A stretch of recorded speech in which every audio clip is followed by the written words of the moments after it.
But they had some offensive struggles early, some injuries. Also, they had to go new guys, and also they explode offensively. What did you see that allowed them to do that last week? I thought their quarterback kept plays alive. That was the biggest thing. That he ran around the pocket a little bit. Thought the run game was working well. He can obviously run the ball. He was their leading rusher, and then he made some big throws down the field. So it was. You watch their first couple games, and then you turn this one on. It looks like a totally different offense. You got two quarterbacks to prepare for. Three, I think. Wow, they say Kemp's practice Sunday, so. Right, but two distinctly different styles between Kemp and Purdy. Is there a trap you could fall into with devoting too much time to one guy? How do you go about planning that? Well, obviously we have to be worried about quarterback run game with Purdy, so we're going to have to do our due diligence with that.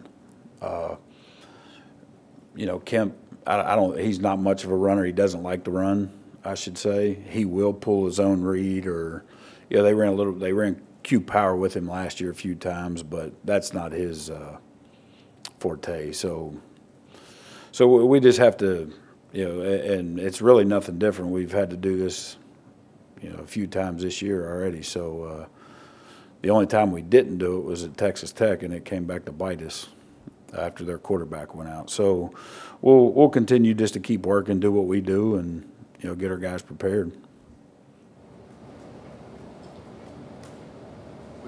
Tony, as defensive coordinator, this guy seems to be pretty basic in the way he runs his offense. He's got a star running back, usually a workable quarterback, and doesn't make a lot of mistakes. How do you respect that, and how do you approach something like that where you're trying to cause chaos? Yeah, the one thing that you notice about Iowa State is they're very well coached. They're very disciplined. They don't don't create a lot of stupid penalties. And they're. I like coaching against these guys just because they're really good coaches. They have good schemes. This is a lot better than some of the stuff we see in our league. Actually, it's real football, and it's refreshing to see at times. Number one concern, size of wide receiver. They always have. Yeah, they've always had them. Last year they had two other guys that were 6'5", 6'4", 6'6". So hopefully we could tackle them. That's going to be the key. Montgomery, back-to-back years, over 100 yards. He's still day-to-day, according to Matt, as far as playing. What does he bring to them, and what do you have to do to stop him? Well, obviously we have to tackle him. That's the biggest thing. 2 years ago out there we struggled tackling him. Last year here we did a pretty good job with it. But he's real elusive. He's a powerful kid. Very rarely do you ever see him go backwards when he gets hit. So, and he makes a lot of guys miss.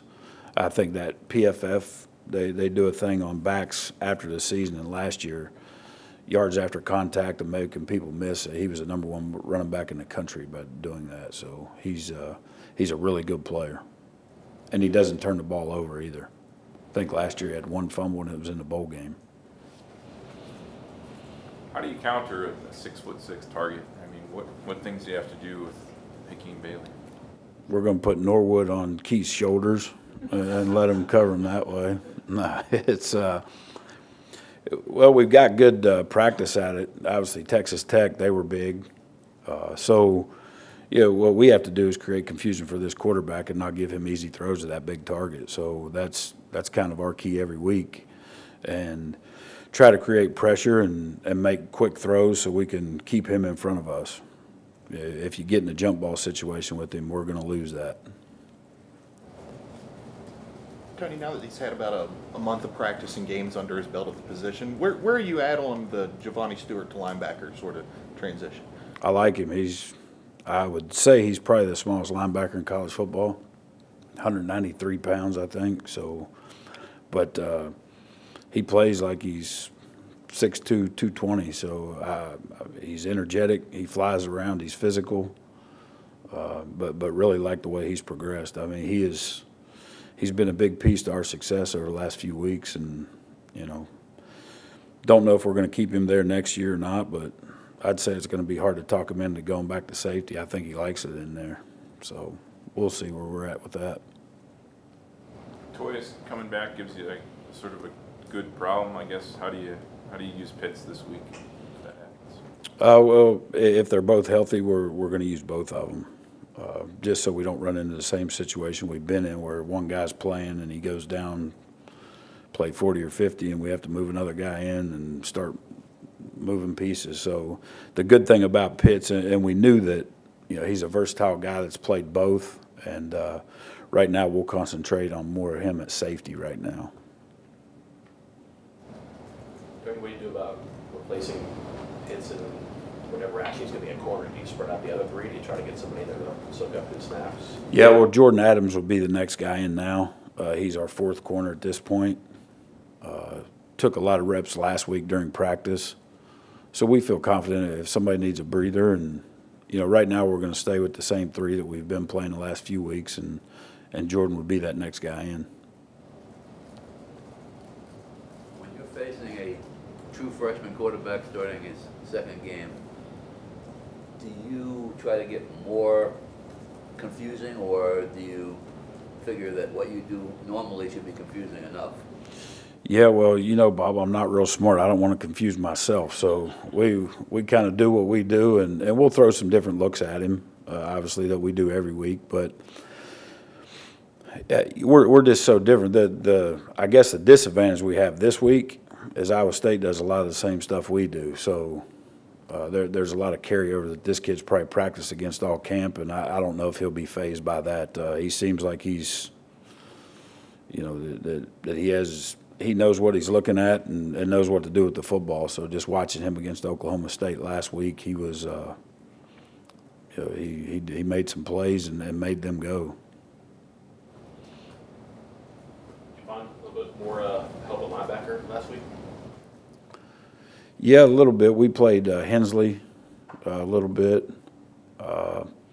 Put the younger guys in at the end of the game, and they didn't do too well. So I think they got 10 snaps and gave up a touchdown that I wasn't happy about. But, you know, we have to go out and stop people. And usually on Sundays what I do in our meeting, our defensive meeting, is we'll watch film, and I'll pluck anywhere from 15 to 20 snaps out every Sunday, go over with the whole defense, good and bad. So this week it was the twos. They got their turn. So those are the only 10 plays we watched, and it wasn't good. Hensley, though, good to see. Yeah, it was good to see him get in. Yeah. You know, he got in the game. It was 21-14. And, you know, he held his own in there and looked good. With the limited number of snaps you've seen against Power, how has Giovanni and some of those guys handled it? Good, really good. Well, you know, you talking about the power play? Power formations, power running plays. Well, he saw about 60 snaps of it against Kansas State. That was his first start, or second start, I guess to say. So, but he handles the pullers well. I mean, he gets knocked down, but he jumps right back up, and you know he's willing. So he's willing to run in there and use all 193 pounds and try to get those guards stopped. Johnny, you're talking about playing who knows who a quarterback this week. Did you happen to see what Hawaii did last week?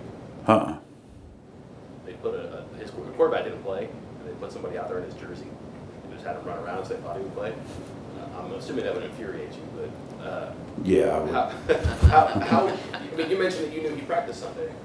Again, I mean, how this is kind of like this espionage nowadays, but somebody who's not who's playing. How far can you go? How far do you go to try to figure things out? And are you watching the identity of players on the field to see if that's actually Kemp out there? Yeah, that's the one thing that our GAs and analysts before the game, that's why they go out, making sure, checking jersey numbers, who's who. It'd be hard unless they, you know, dress one of those big wideouts up in 17, because Kemp's a big guy. So, but that's part of their job. Go out, see who's out in pregame warm-up, see how they're running around. Yeah, the knee injury that he had didn't look real bad on film, but you never know. I mean, we've seen a guy trip and blow ACL out, so I don't know what the severity is. But in Coach Campbell's you know, the last few weeks he keeps saying he's going to be back and reference West Virginia game a bunch. And I read an article from their local paper that said he did practice on Sunday. So I don't. Now it's their decision, obviously, who they're going to play and if he's ready to go and if they're going to mess up their momentum they just had at Okie State. But we'll find out, I guess. Might have changed that urgency of it. Yeah, no doubt about it. Yeah, so and most coaches, obviously, you're going to go with the hot hand and see how it goes. But you have a guy that's played a bunch that you're counting on has been your starter. So I'm sure if Kemp does play, we'll probably see both and maybe all three. I mentioned this. Oklahoma State has followed the last 3 teams you played. Is that helpful? Does that give you any ideas on how they're going to attack things? You know, not really. They're so different defensively. They play a lot of man, a lot of quarters, so it really doesn't help us. Obviously, you get to see a little bit of this scheme. They went to a little bit of 3 down at times, but we reference a lot off of a year ago playing against these guys for the last couple of years. And then we look at some other things. Akron jumped in and out of some odd. And Okie State did as well, but their base stuff is 4 down quarters, playing a lot of different coverages. Not really. And that's what's so different with us, and we're used to it at this point. You know, 2-3 series in, we're going to learn how people want to attack us. You know, a few years ago, they were going formation into the boundary. So, obviously, we're going to work a lot of that. But you know, there's just so many different deals, and there may be a whole new package, you know, this week with their quarterback. Now they have that much confidence in him. I'm sure their run game is going to expand with him, and you know, especially if the other quarterbacks are healthy and they can use him. So we'll see. Davis talked about using the scout team kind of like a farm team with the redshirt rules. You know, any guys you think could help you maybe later this year? Or? Yeah, I think Quantel Raines is a guy that we've kept with us, and he gets reps. So he's a guy that, you know, if we were going to throw in a game, he would probably, he would be the next freshman in right now. So he would be a guy that could possibly play. Spur? Yeah. He could be a spur. Really, any of the safety spots. If we start to get thin or get an injury, obviously he's going to have to play. So we keep him with us during practice. Obviously he travels, gets a lot of reps during the week with the twos. And last week he got a bunch of reps when we knew Toyas was not going to be able to play. So he started getting a bunch of reps last Tuesday.